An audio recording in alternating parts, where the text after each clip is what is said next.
She know what she want, what she gonna do. Alright, found something I never knew. And I hope you have the time of your life. Yeah, I hope you have the time of your life. Wishing and keep me up in your head. Talk with your mother, she said that I wasn't sure. Wishing and keep me up in your head. Talk with your mother, she said.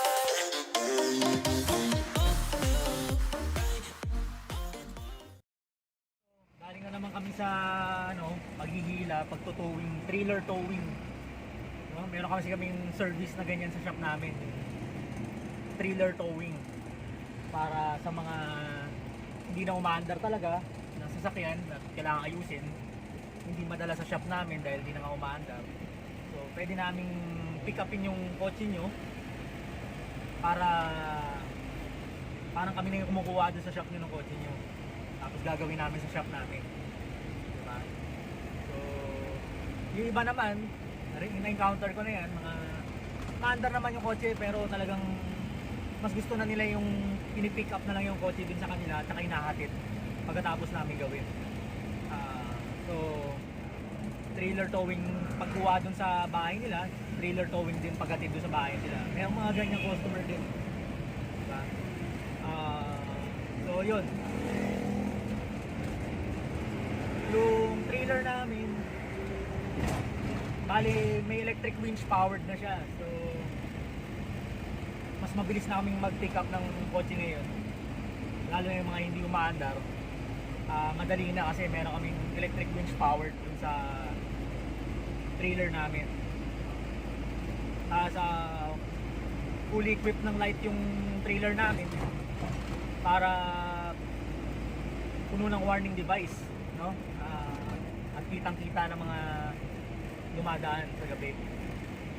Yun nga lang, mag-trailer towing kami, kumare gabi, mga alas 12 ng gabi, lagpas ng alas 12, mga alauna ng madaling araw. Iwas sa mga motor para mas safe, no? Kaya ayan, ito actually galing kami ng Tandang Sora, Quezon City. Pauwi na kami, pabalik na kami ng shop. Ito, maandar naman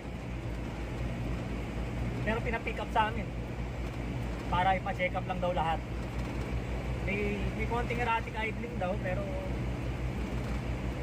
gusto niya ng pick upin na lang namin. Wala namang problema. Yung cost nga pala nun depende sa distance, diba? Meron kasi mga nagpapaila dito lang din malapit sa shop, so sobrang mura lang ang mga ganun.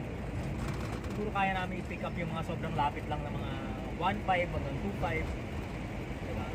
Siyempre pag mas lumalayo na, mas nagmamahal na yung charges namin, yung towing charge namin. So, yan. 100% safe yung kotse nyo doon sa trailer, you know? Kompleto ng warning lights, actually isa LED light.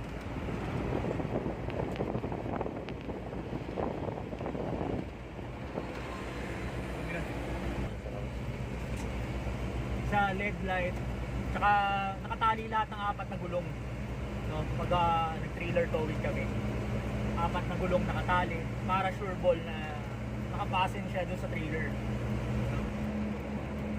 Tapos yung actually yung tagal na nung trailer ko, start yata yan ng 2000. So yung trailer ko 2005 pa yata, 2005 or 2007. Yeah, so mas pinaganda namin yung trailer namin, yung pinaka-axle beam niya mas matibay na kaysa dati. Yung dati kasi putol dugtong, ngayon ito isang buo na, solid. So mas safe na yung pagbiyahe-biyahe ng trailer. Yung pinaka-bola ko nga panahon pa ng Fortuner ko, yung pinaka-ball mount, panahon pa ng Fortuner ko 2007, tapos dumaan pa sa Ford Ranger ko noong 2013.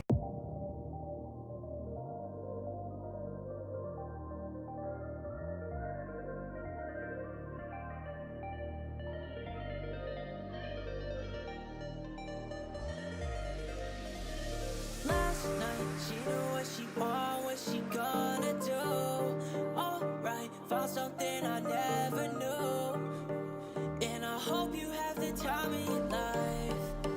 Yeah, I hope you have the time of your life. Wishing to keep me up in your head. Talk with your mother, she said that I wasn't sure. Wishing to keep me up in your head. Talk with your mother, she... Tapos ginawa namin to ng fabricated na tow hitch receiver. Talagang tagusan yung ginawa naming plate papunta doon sa pinaka chassis frame. So, sobrang tibay. Here, dito na kami sa shop. So, posisyon ako sa kaliwa dahil papasok.